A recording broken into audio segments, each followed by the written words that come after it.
I escaped from the nursing home to avenge my husband's will. The moment I walked out those doors, I knew betrayal had a face, and it looked exactly like my son. Today, I'm going to tell you something I never thought I would share. And if for even a second this feels familiar, I only ask that you like this video and subscribe. It will help me keep opening my heart. The morning I decided to leave, the scent of industrial disinfectant burned my nostrils like acid. I had been living in Sunset Manor on the Upper East Side for 8 months, counting each day like a prisoner marking time on a cell wall. My fingers traced the cold metal of my walker, the rubber tips squeaking against linoleum that had seen too many shuffling feet, too many broken dreams. The fluorescent lights buzzed overhead with the persistence of angry wasps, casting everything in a sickly yellow glow that made my wrinkled skin look like old parchment. That Tuesday morning started like all the others. I sat by my narrow window, watching the bustling streets of Manhattan below, feeling more invisible than the steam rising from manholes. My son Michael had promised to visit. Again. It was the third broken promise in 2 weeks. But who was counting except me? The phone beside my bed remained silent, its black surface reflecting my disappointment like a mirror I didn't want to look into. I clutched a photograph in my trembling hands, my Harold and me on our wedding day 47 years ago, standing outside St. Patrick's Cathedral. His smile was radiant. Mine was full of hope that seemed foolish now. How could I have known then that love could be measured in dollars and cents? That devotion could be itemized like a grocery list? The edges of the photo were worn smooth from years of touching, years of remembering when promises meant something. But on that particular morning, something inside me shifted. Maybe it was the way the nurse rolled her eyes when I asked for my blood pressure medication. Maybe it was the dismissive tone in Michael's assistant's voice when she told me he was too busy to take my call. Or maybe it was the letter I had hidden under my mattress. The letter that would change everything I thought I knew about my family, about my life, about the fortune Harold had left behind. You see, I wasn't always the forgotten woman in room 314. I wasn't always dependent on others for my meals, my medicine, my dignity. There was a time when I was Grace Wellington, wife of Harold Wellington, one of Manhattan's most successful investment brokers. We had built an empire together, brick by brick, dollar by dollar, through the stock market's wild swings and cryptocurrency's meteoric rise. Harold had been ahead of his time, investing in Bitcoin when most people thought it was just computer nonsense. Our wealth had grown to millions, what some might call a vast fortune built on careful investments and calculated risks. I remember the day Harold brought home our first stock certificate. "Gracie," he said, his eyes twinkling with excitement, "this little piece of paper is going to change our lives." He was right. Over the decades, we watched our portfolio grow from hundreds to thousands to millions. We owned stocks in companies that would define the future, held assets that appreciated faster than we could count them. Harold was meticulous about everything. Every investment tracked, every profit documented, every dollar accounted for. But Harold had been gone for 2 years now, and with his death came changes I never anticipated. The lawyers, the meetings, the paperwork that seemed to multiply like viruses. Michael, my only child, had taken charge of everything. "Don't worry, Mom," he would say, his voice smooth as expensive wine. "I'll handle the complicated stuff. You just focus on getting better." Getting better from what, I wondered? From the grief of losing my husband? From the confusion of watching my life slip away one document at a time? From the slow realization that the $1 million inheritance Harold had promised me seemed to be evaporating like morning mist over the Hudson River? The evidence had been accumulating for months, like snow on a windowsill. Small things at first, bills that didn't add up, accounts I couldn't access, dividends that never arrived. Michael's explanations always sounded reasonable. Market volatility, Mom. Legal complications. Tax issues. He spoke with the confidence of someone who had graduated from Columbia Law School, someone I had sacrificed everything to educate. Oh, the sacrifices I had made. For 30 years, I worked double shifts at Macy's department store while Harold built his business. My hands grew rough from folding clothes. My feet ached from standing on marble floors. But I never complained. Every dollar I earned went toward Michael's education, his dreams, his future. When Harold's business finally took off and money became less of a worry, I thought I could finally rest. I thought I had earned the right to be taken care of. How wrong I was. The nursing home had been Michael's idea, of course. You can't live alone anymore, Mom. What if you fall? What if something happens? His concern seemed genuine at the time, wrapped in the kind of logic that's hard to argue with. The facility was expensive, $8,000 a month, but Michael assured me that Harold's estate could easily afford it. There's plenty of money, he said. Dad invested wisely. Bitcoin alone is worth a fortune. But as weeks turned into months, I began to notice things. The way conversations stopped when I entered a room, the hurried phone calls Michael would take in the hallway, the documents he wouldn't let me see, claiming they were too complicated, or still being processed. When I asked to speak with Harold's financial advisor directly, Michael's face would darken. Mr. Peterson is handling everything, Mom. You don't need to worry about these details. But I was worried, more than worried. I was beginning to feel like a stranger in my own life story. The breaking point came on a Wednesday afternoon in March. I had been feeling dizzy for days, but the nursing staff kept dismissing my complaints. It's normal at your age, Mrs. Wellington. Just rest. But that particular day, the dizziness was accompanied by sharp chest pains. I pressed the call button repeatedly, but it took 45 minutes for someone to respond. By then, I was gasping for breath, convinced I was having a heart attack. The nurse who finally appeared was young, irritated, chewing gum like it was her job. "What's wrong now, Mrs. Wellington?" she asked, not even bothering to check my pulse or blood pressure. When I described my symptoms, she shrugged. "Probably just anxiety. I'll get you something to help you calm down." But it wasn't anxiety. It was the crushing weight of realization, the understanding that I had become a burden to be managed rather than a person to be loved. As I lay in my narrow bed that night, staring at the ceiling tiles I had memorized like constellations, I made a decision that would have seemed impossible just months before. I was going to escape. The plan formed slowly, carefully, like Harold used to plan his investment strategies. First, I needed information. Using the computer in the facility's common room, I began researching Harold's business holdings, looking up stock prices, checking Bitcoin values. What I found made my hands shake with more than age.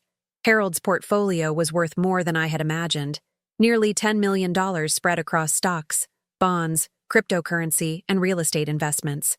The numbers were all there in public records, financial reports, SEC filings. Our brownstone in Brooklyn Heights alone was worth $3.2 million. The apartment Harold had bought in Miami was valued at $800,000. His stock portfolio, managed by Peterson and Associates, had grown exponentially since his death. But according to the statements Michael showed me, the estate was barely covering my nursing home expenses. According to his version of reality, we were barely scraping by, living off Social Security and a small savings account. The millions had somehow vanished into thin air, or more accurately, into accounts I had no access to. The letter that changed everything arrived on a Thursday. It was addressed to me but had somehow ended up in Michael's mail pile, a mistake by the facility's staff that would prove to be my salvation. The return address read, Peterson and Associates, Private Wealth Management. Inside was a quarterly report showing profits from recent stock transactions totaling $847,000. Profits on investments I supposedly no longer owned. My heart pounded as I read the details. Sales of tech stocks I remembered Harold purchasing. Dividends from blue-chip companies that had been in our portfolio for decades. Interest payments from bonds we had bought together. Money that belonged to me, flowing into accounts controlled by someone else. That someone else, I realized with sickening clarity, was my son. I sat in the bathroom stall for 20 minutes. The letter crumpled in my shaking hands, tears streaming down my cheeks. The betrayal cut deeper than Harold's death, deeper than the loneliness of this place, deeper than anything I had ever experienced. My own child, the boy I had raised, sacrificed for, loved unconditionally, had stolen my future and locked me away like an inconvenient secret. But alongside the heartbreak came something else, something I hadn't felt in months. Anger. Pure, hot, clarifying anger that burned away the fog of confusion and self-doubt. I was Grace Wellington. I had survived the stock market crash of 2008. I had nursed my husband through cancer. I had built a life from nothing and lost everything once before, only to build it back again. I was not going to let anyone, not even my own son, steal what Harold and I had earned together. The escape itself was surprisingly simple. I had been watching the evening shift change for weeks, noting the 10-minute gap when the halls were unmonitored. I packed light, some clothes, important documents I had managed to recover, and $200 in cash I had saved from my monthly allowance.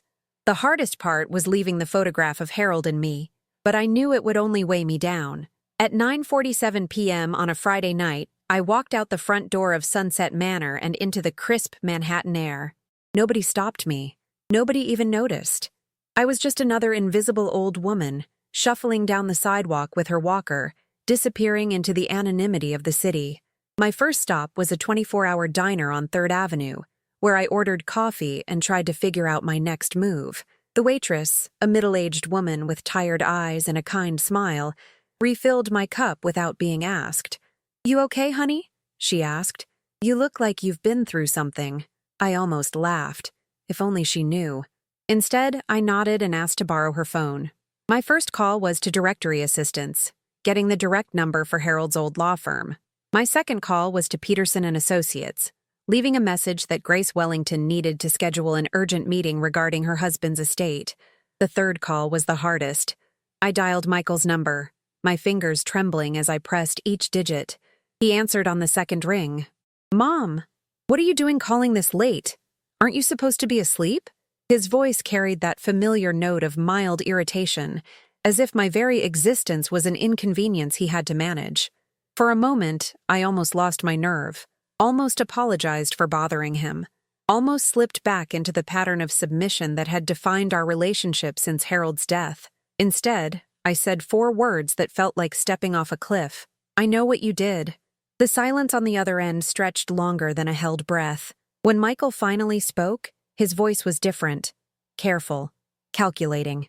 "Mom, what are you talking about? It's late. You should go back to your room and get some rest." "I'm not in my room, Michael. I'm not at Sunset Manor, and I'm not going back until you tell me where my money is." Another pause. Longer this time. I could almost hear the gears turning in his legal mind, weighing options, calculating risks. "Mom, you're confused. We've talked about this. Dad's estate is complicated. There are taxes, legal fees." "Stop lying to me." The words came out sharper than I intended, but I didn't apologize. "I've seen the Peterson reports. I know about the stock sales, the dividend payments, the investment profits.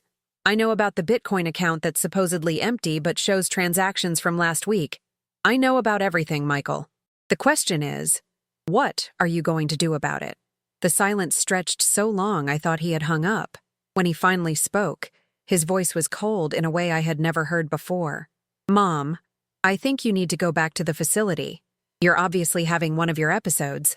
I'll call them and let them know you're confused." "Call them," I said, surprised by the steadiness in my own voice. "Tell them Grace Wellington checked herself out permanently. And Michael, the next time you hear from me, it will be through my attorney." I hung up before he could respond. Sitting in that diner at midnight, surrounded by the quiet conversations of late-shift workers and insomniacs, I felt something I hadn't experienced since Harold died. I felt alive, scared, uncertain, probably making the biggest mistake of my life, but alive in a way that mattered. The next few days were a blur of meetings, phone calls, and discoveries that made my initial suspicions seem naive. Harold's attorney, Robert Chen, was a man in his 60s who had known my husband for over 20 years. When I walked into his Park Avenue office, his face went white. "Grace? My God, we were told you were incapacitated, that you couldn't handle your affairs anymore." "Who told you that?" "Your son, Michael. He presented documentation showing you had been declared mentally incompetent. He said you were in full-time care and that he had power of attorney over your estate." The documents Michael had prepared were convincing. Medical reports I had never seen, psychiatric evaluations from doctors I had never met, legal forms with what appeared to be my signature authorizing the transfer of all financial decisions to him. It was a masterpiece of fraud, executed with the precision of someone who understood exactly how the legal system worked. But Robert Chen was thorough. He had me examined by an independent psychiatrist who found me completely competent. He had handwriting experts analyze the signatures on the fraudulent documents. He began the painstaking process of tracing where Harold's money had actually gone. What we discovered was breathtaking in its scope and audacity. Michael hadn't just stolen from me. He had built an entire lifestyle on my inheritance. The Park Slope townhouse he and his wife Sarah lived in had been purchased with money from Harold's estate. The BMW in their driveway. Sarah's jewelry business that seemed to operate without ever turning a profit. Michael's investment in his friend's restaurant that had somehow required $200,000 in capital from sources he couldn't explain. They had been living like millionaires because technically they were. They were millionaires with my money. The Bitcoin Harold had purchased for $50,000 in 2017 was now worth over $2 million. Instead of sitting in an account for my benefit, it had been gradually sold off to fund their lifestyle. The dividends from Harold's carefully chosen stock portfolio, companies like Apple, Microsoft, Amazon, had been redirected to accounts Michael controlled. Even the rent from properties we owned was flowing into their personal checking account. But the cruelest part wasn't the theft itself. It was the lie that had made it possible. By convincing everyone I was mentally incompetent, Michael had created a narrative where I was the problem, where my questions were symptoms of dementia, where my concerns were delusions to be managed rather than investigated. He had made me disappear while still being alive. The legal process of fighting back was more complex than I had anticipated. Proving fraud is one thing, recovering stolen assets is another. Michael had been clever about how he had moved the money, creating layers of legal entities and transactions that would take months to untangle. His law degree wasn't just for show. He knew exactly how to make theft look legitimate. But he had underestimated one thing: the fury of a woman who had finally stopped being polite. I didn't just hire Robert Chen. I hired forensic accountants, private investigators, a public relations firm that specialized in exposing financial fraud. If Michael wanted to play games with lawyers and paperwork, I would show him what it looked like when someone with nothing left to lose decided to fight back. The confrontation came 6 weeks after my escape from the nursing home. Michael had agreed to meet, not out of any desire to reconcile, but because his own lawyers had advised him that stonewalling was no longer an option. We met in Robert Chen's conference room, overlooking Central Park on a crisp April morning. Michael looked older than I remembered. His face was drawn, his expensive suit wrinkled. Sarah sat beside him, her usual composed expression replaced by something that looked like fear. Their attorney, a sharp-faced woman in her 40s, spread documents across the mahogany table like she was dealing cards. "Mrs. Wellington," she began, "my clients are prepared to discuss a reasonable settlement that takes into account your ongoing care needs." "Stop." Everyone looked at me. I had spoken quietly, but the word cut through the room like a blade. There will be no settlement. There will be no negotiation. There will be the return of every dollar you stole, plus interest, plus damages, plus attorney fees. And there will be a public accounting of exactly how you managed to convince the world that a mentally competent woman was too confused to manage her own affairs. Michael leaned forward, his voice taking on the patronizing tone I knew so well. "Mom, be reasonable. This doesn't have to be a battle. We can work something out that's fair for everyone." "Fair?" I laughed, and the sound was harsh enough to make Sarah flinch. "Michael, let me tell you about fair. Fair would have been honoring your father's wishes. Fair would have been making sure I was comfortable and cared for in my old age. Fair would have been treating me like your mother, instead of an obstacle to your inheritance." I opened my briefcase and pulled out a stack of papers: bank statements, investment reports, property records. "But since we're talking about fairness, let's talk numbers. Your Park Slope house, purchased for $1.8 million with funds from your father's estate. Your wife's business, $150,000 in startup capital that mysteriously disappeared. Your BMW, $65,000, also paid for with money that belonged to me. Should I continue?" The color had drained from Michael's face. His attorney was furiously taking notes, but she looked like someone trying to build a dam while watching a flood approach. "Here's what's going to happen," I continued. Every asset you purchased with my money will be liquidated. Every investment you made with stolen funds will be returned to Harold's estate. Every lie you told about my mental competency will be publicly corrected. And you will pay for the privilege of having spent 2 years stealing from your mother." Michael stood up abruptly, his chair scraping against the floor. "This is ridiculous. I was protecting your interests. I was making sure you were taken care of. By locking me in a nursing home while you lived in luxury?" My voice rose for the first time since we had begun. "By telling everyone I was senile while you were looting my inheritance? By making me believe I was a burden while you were getting rich off my husband's hard work?" Sarah finally spoke, her voice thin and desperate. "Grace, please. Think about your grandchildren. This will destroy their future." For a moment I felt the familiar tug of guilt, the ingrained habit of putting family needs before my own. But then I remembered the nights I had lain awake in that nursing home bed, wondering if anyone in the world would miss me if I died. I remembered the dismissive way the staff treated me because they believed I was a charity case. I remembered the crushing loneliness of thinking my family had simply forgotten about me. "My grandchildren," I said quietly, "will learn that actions have consequences. They will learn that stealing is wrong, even when you steal from family. And they will learn that their grandmother was not the weak, confused old woman you made me appear to be." The meeting ended with no resolution, which was exactly what I had expected. Michael's attorney promised to be in touch, but I could see in her eyes that she knew her clients were in trouble. The evidence was overwhelming, the fraud was clear, and the public sympathy would certainly be with the elderly widow who had been robbed by her own son. But Michael wasn't finished fighting. Over the next few weeks, he launched a campaign designed to discredit me in ways I hadn't anticipated. Articles appeared online suggesting I was suffering from dementia and being manipulated by greedy lawyers. Anonymous tips were called in to Adult Protective Services, claiming I was being financially exploited. Someone even started rumors that I was an alcoholic, using my late-night escape from the nursing home as evidence of erratic behavior. The attacks were personal, vindictive, and surprisingly effective. Old friends began avoiding my calls. Neighbors looked at me with suspicion.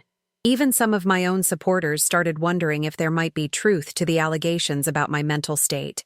But the cruelest blow came from an unexpected source. I was staying at a small hotel near Columbia University while the legal battle played out, trying to maintain some semblance of normal life while my future hung in the balance. It was a Wednesday evening, and I was returning from dinner at a nearby restaurant when the hotel clerk handed me an envelope that had been delivered by messenger. Inside was a single sheet of paper, a printout of an email thread between Michael and Sarah, dated from just after Harold's funeral. Reading it felt like being stabbed with every word. "The old lady is getting suspicious about the money," Michael had written. "I think we need to move faster on the conservatorship." Sarah's response was even worse. "Can't we just wait? She's old. How long can she live anyway?" Michael's final message made my knees weak.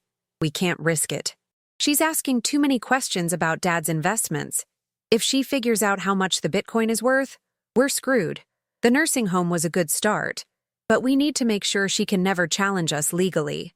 I sat on the edge of my narrow hotel bed, that piece of paper trembling in my hands, and cried harder than I had since Harold died. Not just because of the betrayal, though that was devastating enough, but because of the cold calculation behind it. My son hadn't just stolen from me impulsively. He had planned it. He had strategized about my death like it was a business opportunity. He had wished me dead so he could spend my money in peace. But even in that moment of crushing heartbreak, something else was growing inside me. Not just anger now, but a kind of clarity I hadn't felt since Harold was alive. I understood with perfect precision what needed to happen next. Michael thought he was playing chess, moving pieces around a board, calculating outcomes steps ahead. But I had learned something from 4 decades of marriage to a successful investor. Sometimes the best strategy isn't to play the game better. Sometimes the best strategy is to change the game entirely. I picked up my phone and called Robert Chen. "Robert, it's Grace. I need you to prepare a press release. And I need you to contact that reporter from the New York Post who's been calling about financial fraud cases." "Yes, I know it's late. This can't wait until morning." The story broke on a Thursday. Elderly widow fights son's $1 million theft. was the headline that appeared above a photo of me standing outside the nursing home I had escaped from. The article detailed everything: Harold's successful investments, the fraudulent mental competency documents, Michael's lavish lifestyle funded by stolen inheritance money, and the email planning my continued confinement. By Friday, the story had been picked up by 3 television networks and a dozen online publications. By Monday, I was receiving calls from other elderly people who suspected their own family members of financial abuse. By Wednesday, a documentary filmmaker wanted to interview me about what she called a growing epidemic of inheritance fraud. Michael's world began to collapse with remarkable speed. His law firm, which specialized in estate planning, quietly asked him to take a leave of absence while they assessed the situation. The Friends restaurant that had supposedly needed investment money was revealed to be entirely fictional, another recipient of stolen funds that had actually gone straight into Michael and Sarah's personal accounts. Sarah's jewelry business, which barely existed, was shut down by creditors who finally understood its true source of funding. But the most satisfying moment came when I received a phone call from Sunset Manor's administrator. "Mrs. Wellington, we owe you an apology. We've completed our investigation into how the staff treated you during your stay, and frankly, we're horrified. The nurse who ignored your medical concerns has been terminated. The administrator who processed your son's fraudulent documents has been fired. We would very much like to discuss how we can make amends." I could have been gracious. I could have accepted their apologies and moved on. Instead, I said, "You can make amends by ensuring this never happens to anyone else. You can make amends by training your staff to recognize that elderly people who ask questions about their own money aren't confused, they're being responsible.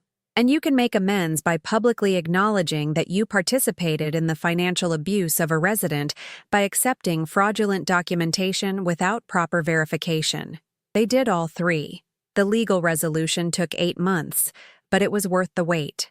Michael was required to return not just the principal amount he had stolen, but also the profits those investments had generated during the time he controlled them. The Bitcoin sale, which he had conducted at the worst possible moment from my perspective, had to be repurchased at current market values, meaning he had to pay nearly 3 times what he had originally received. The house, the cars, the jewelry, the non-existent restaurant investment, everything was liquidated to satisfy the judgment. But money wasn't the only thing I recovered. The investigation had uncovered evidence of mail fraud, wire fraud, and elder abuse, federal crimes that could have sent Michael to prison. In the end, his attorney negotiated a plea deal that involved restitution, community service, and 5 years of probation. He would never practice law again, and his name would forever be associated with one of the most publicized cases of inheritance fraud in New York State history. Still, the legal victory felt incomplete compared to what happened next. I was living in a beautiful apartment on the Upper West Side, purchased with money that had always been rightfully mine, when Sarah called. It was a Sunday afternoon in October, exactly 1 year after my escape from the nursing home. "Grace, can we talk? In person?" Her voice was different, smaller. The confidence that had always defined her interactions with me was gone, replaced by something that sounded like genuine humility. We met at a cafe near Lincoln Center, neutral ground where neither of us would have the advantage. Sarah looked older, worn down by months of legal battles and public scrutiny. She ordered coffee but barely touched it, her hands wrapped around the cup like she was trying to absorb its warmth. "I need you to know," she said finally, "that I never wanted things to go this far. When Michael first suggested managing your finances, I thought it was temporary. I thought we were helping you." I studied her face, looking for signs of the manipulation I had grown to expect from my son's family. Instead, I saw something I hadn't seen in years: actual remorse. "When did helping me become stealing from me?" I asked. Sarah was quiet for a long moment. "When we realized how much money there really was. When Michael saw the Bitcoin values and the stock portfolio and started talking about maximizing the estate's potential. When helping you became inconvenient." It was the closest thing to an honest answer I had gotten from anyone in my family since Harold died. "The grandchildren ask about you," she continued. "Emily especially.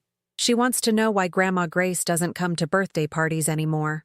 For the first time since this conversation began, I felt the familiar tug of family obligation.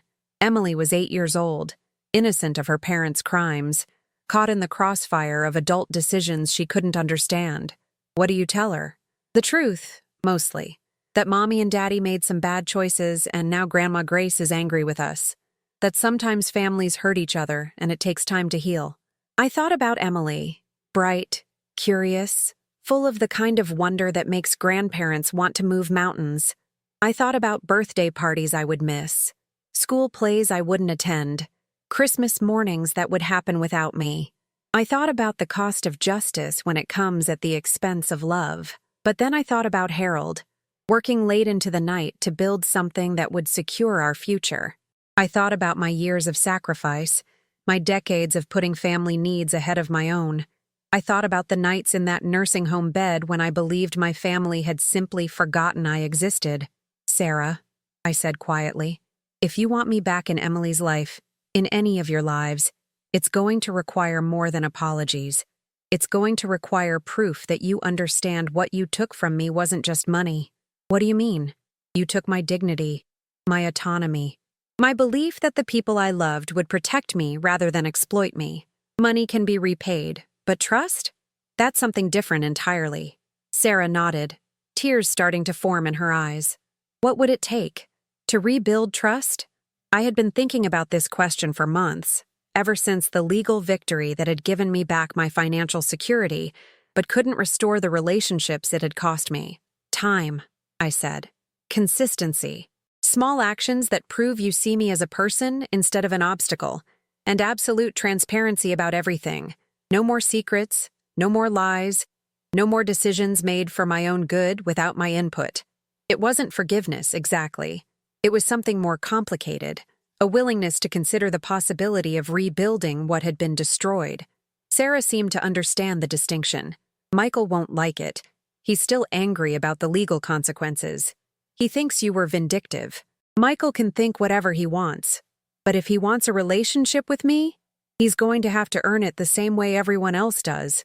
Through respect, honesty, and treating me like an adult who's capable of making her own decisions. We talked for another hour, working out the tentative parameters of what reconciliation might look like. It would be slow, careful, built on actions rather than promises.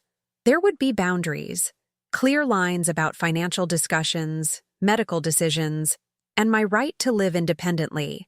There would be consequences if those boundaries were violated. Most importantly, there would be acknowledgement of what had really happened. No more euphemisms about managing Mom's affairs or protecting her interests. What Michael had done was theft, fraud, and elder abuse.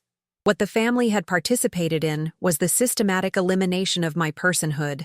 Any path forward would have to begin with honest recognition of those facts.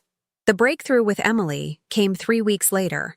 I was in Central Park, feeding ducks near the pond where Harold and I used to walk on Sunday mornings. When I heard a familiar voice, Grandma Grace, I turned to see Emily running toward me, her face lit up with the kind of joy that makes the world feel possible again. Behind her, at a respectful distance, Sarah watched nervously. Mom said you might be here, Emily said, slightly out of breath from running. She said you weren't sick anymore, just sad because grown-ups sometimes hurt each other's feelings. It was an 8-year-old's understanding of a complex situation, but it was also perhaps the most accurate summary I had heard. That's right, sweetheart. Sometimes grown-ups make mistakes that hurt people they love. Are you still sad? I looked at this little girl, Harold's granddaughter, my blood, innocent of the greed and betrayal that had torn our family apart, and realized that sadness wasn't the right word anymore. Not sad exactly, but careful. When people hurt you, even people you love, you have to be careful about letting them close enough to hurt you again. Emily nodded with the solemnity of someone who had obviously been thinking about this conversation for a while. Mom says you have a new apartment. Can I see it sometime? I glanced at Sarah, who had approached close enough to hear our conversation, but far enough to give us space. She nodded, understanding that this was my decision to make. I think that would be nice, I said. But we'll have to ask your parents if it's okay, and we'll have to make sure everyone follows the rules. What rules? Rules about telling the truth, rules about being respectful, rules about remembering that I'm not just your grandmother. I'm also a person who deserves to be treated kindly. Emily considered this with the gravity of a judge reviewing evidence. I think I can follow those rules. Can we feed the ducks together next time? I would like that very much. It was a small moment, but it felt like the first genuine family interaction I had experienced since Harold died. Not because Emily was manipulating me or because I was being managed or protected, but because two people who cared about each other were choosing to spend time together. The visit to my apartment happened 2 weeks later. Emily was appropriately impressed by the view and the fact that I had my own kitchen where I could make cookies whenever I wanted. But the moment that mattered most came when she noticed Harold's photograph on the mantelpiece. "I miss Grandpa Harold," she said simply. "Do you miss him too?" "Every day," I told her. "But you know what I learned? Missing someone isn't the same as being sad all the time. It's more like carrying love with you, even when the person isn't there anymore." Emily nodded, running her finger along the edge of the picture frame. "Mom says Grandpa Harold left you money so you could be happy even after he died." Out of the mouths of babes, she had distilled the entire legal battle down to its essential truth. Harold had worked hard and invested wisely so that I would be secure and comfortable after his death. What should have been a gift of love had become a battlefield. But Emily understood what the adults had forgotten. "That's exactly right," I said. "He wanted to take care of me, even when he couldn't be here anymore. I think he would be happy that you figured out how to take care of yourself too." It was such a perfect observation that I had to sit down. This 8-year-old had grasped something that had taken me months of therapy to understand. Harold's gift wasn't just the money itself, but the independence and security it was meant to provide. By fighting for my inheritance, I hadn't just recovered assets. I had reclaimed my right to determine my own destiny. The relationship with Michael proved more complicated. He eventually agreed to family therapy, but his participation felt grudging, motivated more by his wife's insistence than by genuine desire to reconcile. During our sessions, he alternated between defensiveness and self-pity, rarely acknowledging the full scope of what his actions had cost me. "I was trying to manage a complex financial situation," he would say. "I made some mistakes, but my intentions were good." Dr. Rodriguez, our therapist, was skilled at cutting through euphemisms. "Michael, let's be specific about what happened. You forged documents declaring your mother mentally incompetent. You redirected her investment income to accounts you controlled. You moved assets without her knowledge or consent. These weren't management decisions. They were deliberate acts of fraud. I never meant to hurt her, but you did hurt her. Regardless of your intentions, your actions resulted in your mother being institutionalized against her will while you spent money that belonged to her. Can you acknowledge that harm without qualifying it?" These sessions were painful, but they were also necessary. For me, they provided a space to express the depth of my anger and betrayal. For Michael, they offered a chance to understand that his legal troubles were just the beginning of the consequences he would face.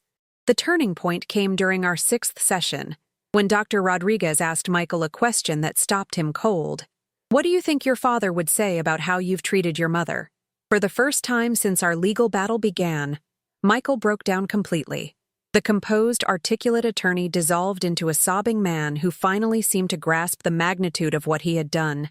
"He would hate me," Michael said through his tears. "Dad spent 40 years building security for Mom. He talked all the time about making sure she would be okay if something happened to him. And I destroyed that. I made her afraid and lonely and vulnerable, everything Dad worked to prevent. It wasn't forgiveness, but it was understanding. And understanding, I was learning, was the necessary first step toward any kind of healing." The public attention that accompanied our story had an unexpected consequence. It connected me with dozens of other elderly people who had experienced similar financial abuse. I began receiving letters, phone calls, and emails from seniors across the country who recognized their own experiences in the media coverage of my case. Margaret from Seattle had discovered that her daughter had been forging her signature on Social Security checks for 3 years. Robert from Miami learned that his son-in-law had taken out credit cards in his name and accumulated $50,000 in debt. Patricia from Denver found out that the investment opportunities her nephew had been managing on her behalf were entirely fictional. Each story was heartbreaking, But what struck me most was how similar the patterns were. The gradual isolation, the insistence that complex financial matters were too difficult for elderly people to understand, the way questioning legitimate concerns got reframed as evidence of mental decline, the family dynamics that made it almost impossible to fight back without losing everyone you loved. I began speaking at senior centers, sharing my story and encouraging others to trust their instincts when something felt wrong about their financial arrangements. I worked with organizations that provided legal aid to elderly victims of abuse.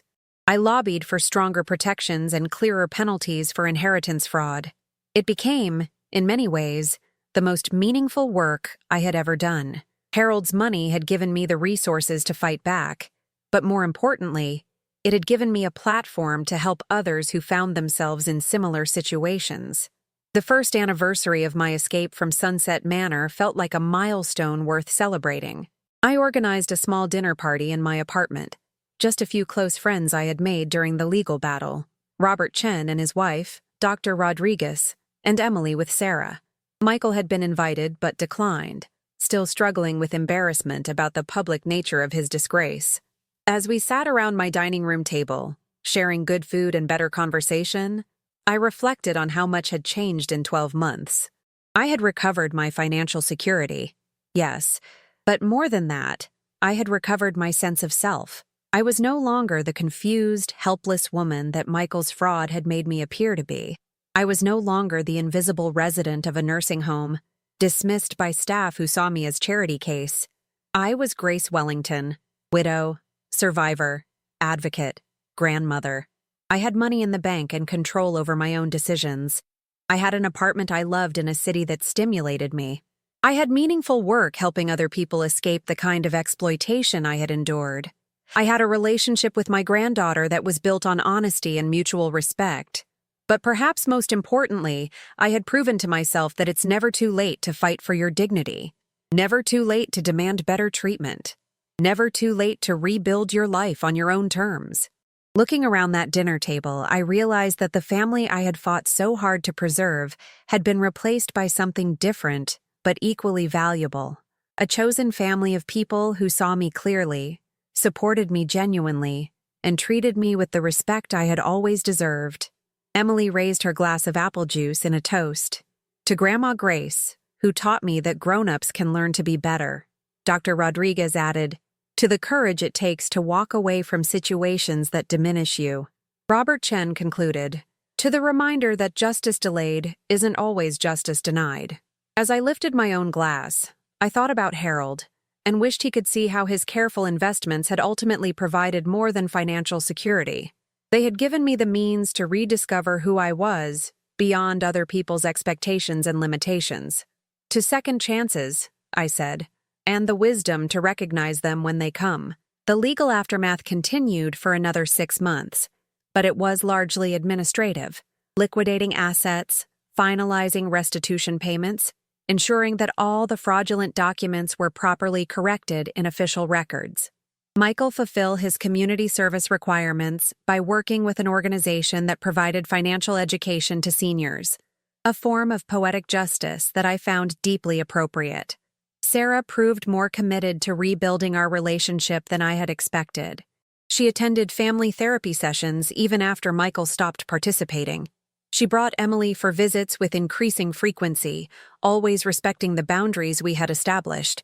Most importantly, she began including me in family decisions in small but meaningful ways, asking my opinion about Emily's school choices, consulting with me about holiday plans, sharing day-to-day struggles and joys like family members actually do.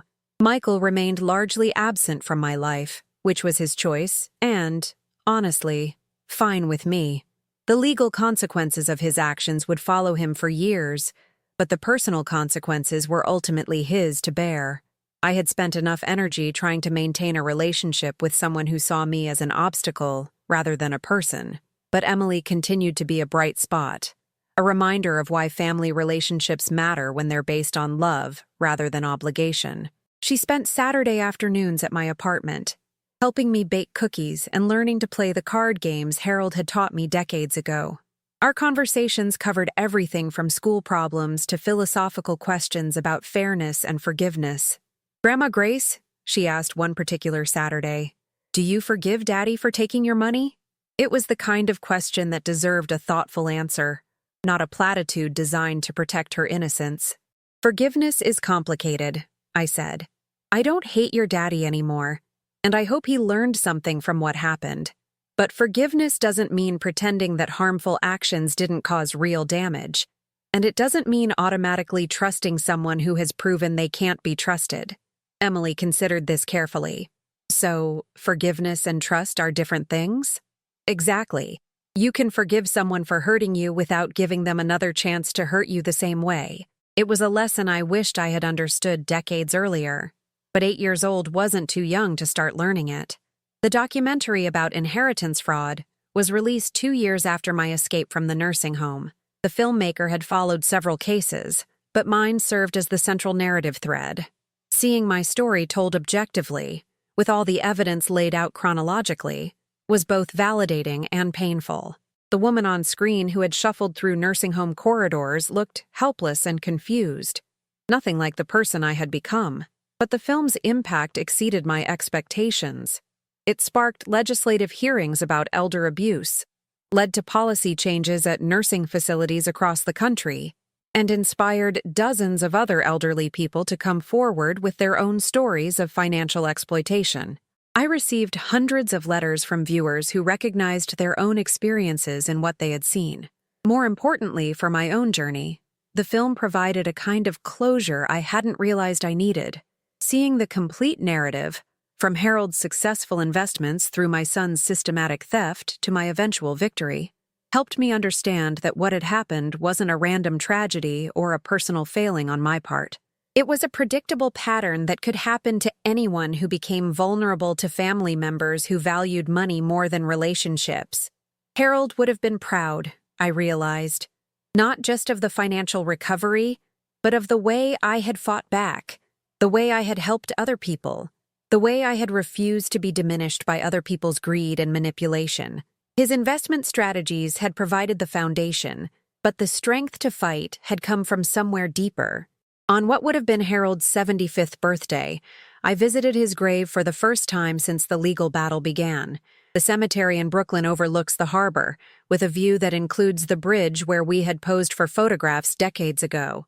I brought flowers, yellow roses, his favorite, and stood quietly in the cool morning air. "I did it, Harold," I said aloud, not caring if anyone heard me talking to a gravestone. "I got our money back. I made them pay for what they did. And I'm okay. Better than okay, actually. I'm exactly where you hoped I would be. Independent, secure, and surrounded by people who see me clearly." The conversation felt completely natural, the kind of sharing that had defined our marriage for 47 years. I told him about Emily's latest achievements in school. I described my new apartment and the work I was doing with other seniors. I admitted that I still missed him every single day, but that loneliness was no longer the overwhelming emotion it had been during those awful months in the nursing home. "The funny thing," I concluded, "is that Michael thought he was so clever, managing everything behind the scenes, making decisions for my own good. But you taught me something he never understood. The best investment isn't always the one with the highest return. Sometimes the best investment is the one that preserves your dignity while providing security. Sometimes fighting back costs more than giving in, but the return on that investment lasts forever." A gentle wind stirred the flowers on Harold's grave, and for a moment I could almost hear his voice. "That's my girl. Never let anyone make you smaller than you are." Walking back to my car that morning, I felt the kind of peace that comes from completing something important.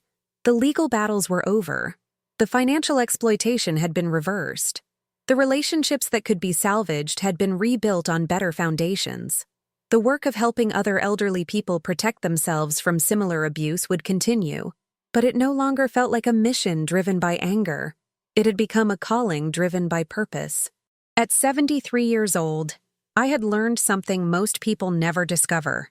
It's never too late to demand better treatment from the people in your life. Never too late to walk away from situations that diminish your worth. and never too late to build the life you actually want instead of settling for the life other people think you should have. My inheritance from Harold wasn't just money. It was the means to ensure that my final chapters would be written on my own terms, by my own hand, with full awareness of my own worth. Emily called that evening, excited about a science project she was working on for school.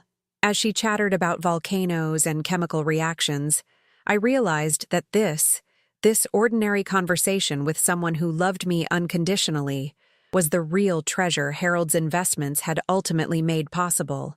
Not just financial security, but the freedom to choose my relationships, the power to set my own boundaries, and the knowledge that I would never again have to accept mistreatment in exchange for companionship. "Grandma Grace," Emily said as our conversation wound down, "I'm glad you figured out how to be happy again." "Me too, sweetheart. Me too." Now, 3 years after I walked out of that nursing home, I wake up each morning in my own bed, in my own apartment, surrounded by my own choices. I have breakfast when I want it, prepared the way I like it. I read newspapers that tell me what's happening in the world instead of having information filtered through other people's interpretations. I make plans based on my own interests and energy levels, not according to schedules imposed by others. The money Harold left me is still there, invested wisely, growing steadily, managed by financial advisors I chose personally after careful research. But more than the financial security is the knowledge that I fought for it, that I refused to be discarded or diminished, that I proved to myself and everyone else that Grace Wellington is not someone who can be stolen from without consequences. The nursing home experience feels like something that happened to a different person. The woman who shuffled through those corridors, accepting dismissive treatment from staff and believing her son's lies about her incompetence, bears little resemblance to the woman I am today. She was someone who had forgotten her own worth, who had internalized other people's low expectations, who had confused being polite with being powerless. I am someone who remembers exactly what she's capable of achieving. But beyond the personal victory, beyond the recovered money and restored dignity, something else has emerged from this experience, a deeper understanding of what inheritance really means. Harold's true legacy wasn't the stocks and bonds and Bitcoin he so carefully accumulated. It wasn't even the financial security he worked so hard to provide. His real gift was the example of someone who never stopped fighting for what he believed in, never accepted limitations others tried to impose, never lost sight of his own worth in a world that often treats elderly people as invisible. In the months following my legal victory, as I began receiving speaking requests from senior centers and advocacy groups across the country, I realized that Harold had given me something more valuable than money. He had given me a platform from which to help others recognize their own value and fight their own battles. The letters continue to arrive, sometimes dozens in a single day, from elderly people who feel trapped, dismissed, exploited, or forgotten. Each one represents a life that matters, a story that deserves to be heard, a person who has the right to be treated with dignity and respect regardless of their age or perceived vulnerability. Rosa from Phoenix writes about her son who moved in to help and gradually took control of her Social Security checks. She's afraid to complain because she doesn't want to be alone, but she can't afford groceries because he spends her money on his gambling. Frank from Detroit describes how his daughter convinced him to sign a power of attorney just for emergencies, then used it to sell his house and move him into a nursing facility so she could access his savings account. Dorothy from Charleston realizes that the home health aide her family hired has been forging her signature on checks, but she's terrified that if she speaks up, they'll say she's paranoid and have her committed. Each letter breaks my heart, but it also strengthens my resolve. These are not isolated incidents or rare cases of family dysfunction. This is an epidemic of elder abuse that thrives on silence, shame, and the assumption that elderly people are too confused, too weak, or too grateful to fight back. But I know better now. I know that behind every dismissive comment about seniors being forgetful might be a deliberate attempt to gaslight someone into questioning their own perceptions. I know that every phrase like, "We're doing this for your own good," might be cover for exploitation. I know that the same family dynamics that make it difficult to challenge financial abuse, the fear of being cut off from grandchildren, the worry about being labeled as difficult, the guilt about ingratitude, are precisely what predators count on to get away with their crimes. My work has expanded beyond simply responding to letters. With the resources Harold's investments provide, I've been able to fund legal aid clinics specifically for elderly victims of financial abuse. I've established a hotline staffed by retired social workers and attorneys who understand the complexities of these cases. I've worked with legislators to strengthen penalties for inheritance fraud and create better protections for seniors who want to report suspicious activity by family members. But perhaps the most important work happens in the quiet moments when I sit across from someone who feels powerless and help them understand that they have options, that their instincts matter, that questioning doesn't equal confusion, and advocating for themselves doesn't make them ungrateful or difficult. Last month, I met with a woman named Catherine whose story felt hauntingly familiar. Her daughter had moved her into a care facility after claiming she was no longer capable of living independently, then began systematically liquidating Catherine's assets to fund a lifestyle Catherine had never authorized. The parallels to my own experience were so striking that for a moment, I felt like I was looking into a mirror that reflected the past. "I know I'm not crazy," Catherine told me, her hands shaking as she held documents that proved her daughter's theft. "But everyone treats me like I am. The nurses, the social workers, even my own family. They talk about me like I'm not in the room, like I don't understand what's happening to me." I leaned forward and took her hands in mine. "Catherine, I want you to listen to me very carefully. You are not crazy. You are not confused. You are not imagining things. What you're experiencing is real. It's criminal, and it's not your fault. And more importantly, it's not something you have to accept."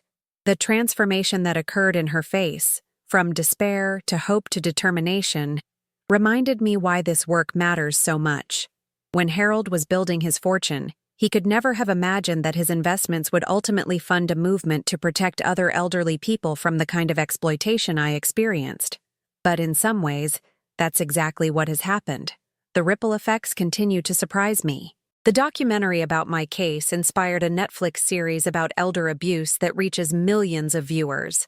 The legal precedents established in my lawsuit have been cited in dozens of similar cases across the country.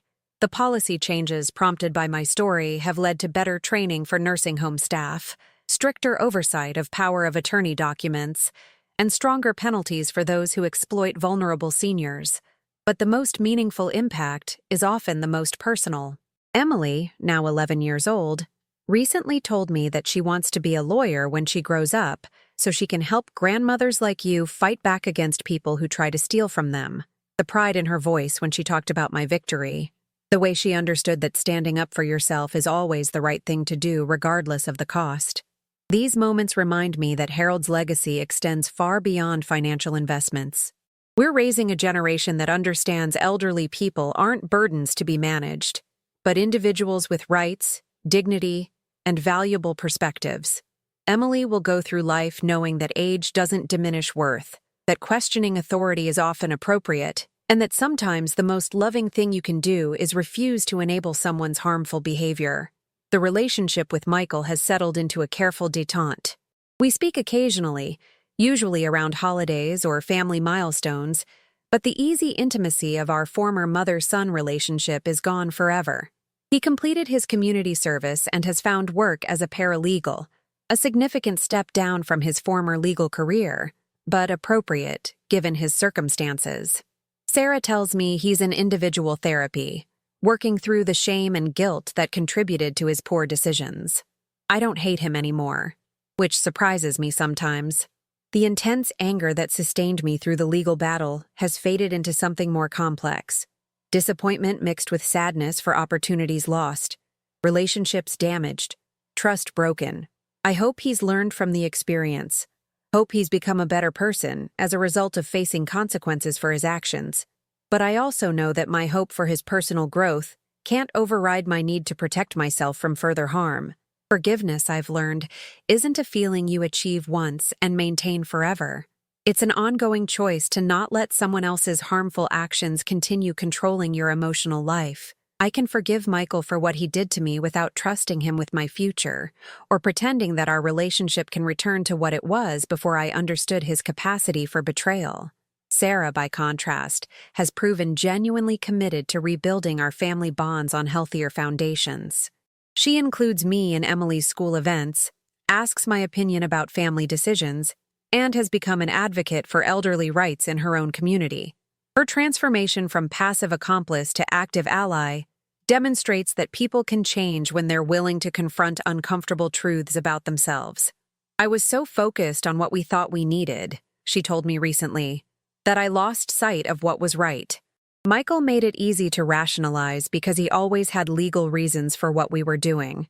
But deep down, I knew we were hurting you. I knew it was wrong. I just chose to ignore my conscience because it was convenient. Her honesty is both painful and healing. Painful because it confirms that my loved ones chose to harm me despite knowing better. Healing because it proves that authentic accountability is possible, that people can acknowledge their failures without excuses or justifications. The work continues to evolve and expand. I've been invited to speak at law schools about the legal complexities of elder abuse cases. Medical schools ask me to address students about recognizing signs of financial exploitation in elderly patients. Social work programs want me to share insights about the psychological impact of inheritance fraud. Each audience teaches me something new about the scope of this problem. Attorneys describe elderly clients who seem difficult or impossible, and I help them understand that what looks like paranoia or confusion might actually be entirely rational responses to being systematically deceived and exploited. Medical professionals learn to ask different questions when elderly patients express concerns about family members, recognizing that financial abuse often masquerades as caregiving. Social workers discover new ways to support elderly people who are caught between the need for assistance and fear of exploitation. They learn to distinguish between genuine cognitive decline and the artificial confusion that results from being gaslit by people who benefit from maintaining the illusion of incompetence. The educational aspect of this work feels as important as the direct advocacy. By helping professionals recognize and respond appropriately to signs of elder abuse, we create a safety net that can catch people before they fall, as far as I did. We change the systems that enable exploitation to flourish unchallenged. On quiet evenings in my apartment, when the city lights twinkle like stars beyond my windows and I have time to reflect on this unexpected chapter of my life, I often think about the conversation Harold and I might have about what his investments ultimately accomplished. He would be amazed, I think, to learn that his careful stock picks and prescient Bitcoin purchase would eventually fund a movement that has helped thousands of elderly people protect themselves from financial exploitation. He would probably chuckle at the irony that Michael's theft, meant to enrich himself at my expense, ultimately brought international attention to the problem of inheritance fraud and led to stronger protections for vulnerable seniors. But mostly, I think Harold would be proud that I refused to be diminished by circumstances that were designed to make me feel powerless. He worked his entire adult life to ensure I would have options and independence in my later years. Michael tried to take those things away, but Harold's true gift wasn't just the money. It was the example of someone who never stopped fighting for what mattered. The money is important, yes. Financial security provides options, reduces vulnerability, creates opportunities for choice and dignity.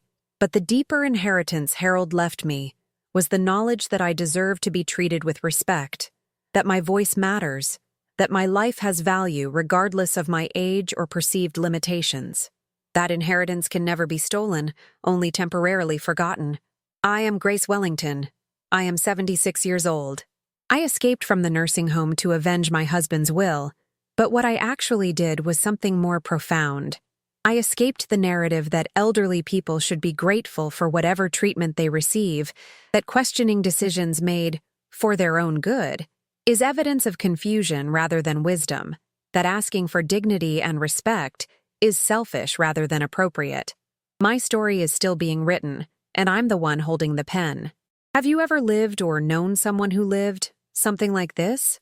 Have you ever felt invisible while people you trusted made decisions about your life without consulting you? Have you ever suspected that family members were taking advantage of your generosity, your trust, or your vulnerability? Leave your thoughts in the comments below. Your story matters, and sharing it might help someone else recognize that they don't have to accept mistreatment just because it comes from people who are supposed to love them.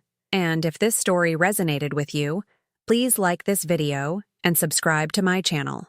Sometimes the most important message someone needs to hear is that it's never too late to fight for your dignity, never too late to demand better, and never too late to build the life you actually deserve. Thank you for listening. Thank you for caring.